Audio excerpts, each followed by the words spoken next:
में प्रतिवर्ष अनुसार इस वर्ष भी दशहरा महापर्व मेला एवं रावण दहन का जो आयोजन किया गया है, इस आयोजन में मंच पे उपस्थित सभी महान भाव, संत वृंद एवं अन्य सभी अतिथिगण, आप सभी को इस दशहरा महापर्व के उपलक्ष्य में खूब खूब शुभकामना एवं पूजन। हम आप सभी जानते हैं कि हमारी भारतीय हिंदू संस्कृति के क्या क्या उत्सव महापर्व हैं। प्रत्येक महीना ऐसा कोई खाली नहीं होगा कि जिसमें हमारा कोई उत्सव महोत्सव नहीं आता हो। लेकिन उसमें यह जो अभी हमने सबने मिलकर 9 दिन मां जगदम्बा की आराधना किए, और आराधना करने का तात्पर्य क्या है कि हमारे मानव शरीर को शक्ति की आराधना करके ऊर्जावान और शक्तिवान बनाना है। नवरात्रि महापर्व ऊर्जावान और शक्तिवान बनाने के लिए मानव जीवन को अति सुदृढ़ मन भाव को मजबूत करना, और उसके पश्चात क्या आता है, आज दशहरा महापर्व। अब दशहरा के कई प्रकार हैं, तो मानव जीवन के अनेक जिस प्रकार से जीवन की शैलियां चलती है, जीवन के प्रकार चलते हैं, उसमें हमारे शरीर में भगवान ने 10 इंद्रियां रखी हैं। 5 कर्मेंद्रियां हैं और 5 ज्ञानेंद्रियां हैं।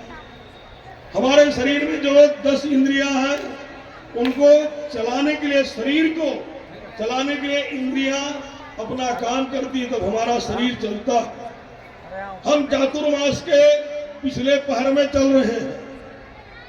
4 महीना जो हमारा वर्षाकालीन होता है, हमारे किसान भाई खेती करते हैं, अनाज को सुरक्षित करते हैं और पुनः अनाज को लोगों तक जन जन पहुंचाने का काम करते हैं। तो हमारे जीवन के सभी राह मजबूत हो, सारे रास्ते हमारे प्रशस्त हो, सभी 10 इंद्रियां हमारी मजबूत हो, और एक मजबूताई के साथ आगे जब हम दीपावली पर्व मनाते हैं तो कितना हर्ष और उल्लास रहता है। लेकिन इसके बीच में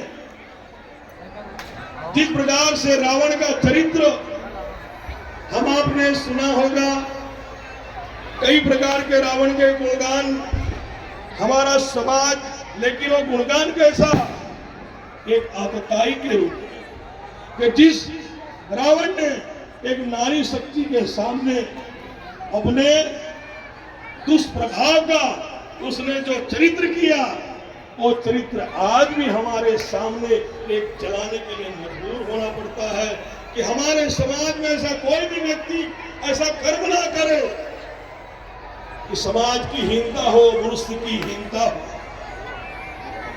रावण एक नारी शक्ति के सामने अपनी आसुरी शक्ति का प्रभाव जगाने गया, लेकिन आखिर रावण को भगवान श्री राम के हाथों मरना पड़ा।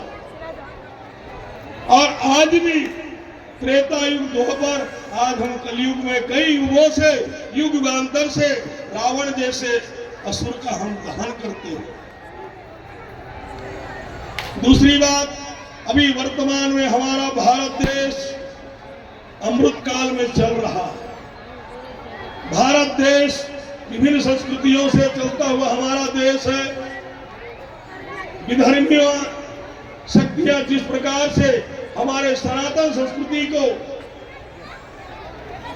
परेशानी में डालने के लिए जो कृत्य किए जा रहे हैं, इन आसुरी शक्तियों को भी दहन करने का बराबर समय चल रहा है और उनका दहन हो भी रहा है।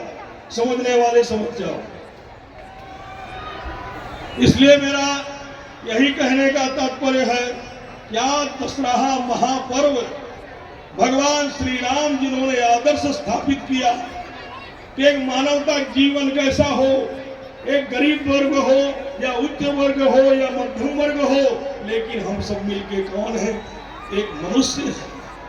हम सब हिंदू हैं और हिंदुओं का एक ही कर्तव्य है कि पूरे विश्व में नया संदेश पहुंचाना, भाईचारा का संदेश पहुंचाना। लेकिन इसके खिलाफ अगर कोई काम करता है तो जिस प्रकार से हम रावण का दहन करते हैं तो उनको भी हम मिटाने का काम करते हैं। आज झाबुआ जिले का ये थानला नगर आप जिस प्रकार से सामने देख रहे हो, मानव ही मानव दिख रहे हैं। ये क्या बताता है कि आज हम कई युगों के बाद भी हम आसुरी शक्ति को तवज्जो नहीं देते हैं। आसुरी शक्ति को मिटाने के लिए सारा समाज, हमारा हिंदू समाज, हमारा सनातन परंपरा उसको मिटाने के लिए हमेशा तत्पर रहती है।